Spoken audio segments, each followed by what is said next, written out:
Новшеством на выборах этого года является муниципальный фильтр. Каждый кандидат на выборы в главы региона должен собрать подписи у депутатов представительных органов муниципальных образований, которые поддержат его выдвижение. В Якутии полномочиями выставить свою подпись потенциально обладает более 5000 депутатов различного уровня и глав. Кандидату необходимо собрать подписи у 5% депутатов и глав не менее чем в 27 муниципальных районах и городских округах. В количественном выражении 5% составляет 272 голоса, в том числе не менее 37 из подписей должны быть районного уровня.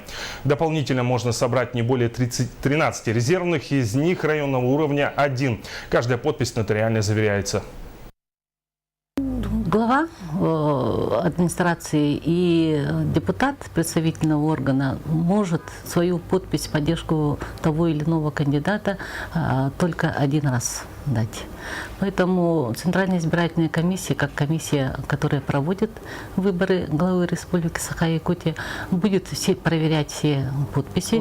Когда кандидаты будут сдавать для регистрации все документы, в том числе и подписные листы, вместе с подписными листами кандидаты формируют список тех лиц, которые подписали в поддержку того или иного кандидата. Поэтому мы будем это все сверять, проверять.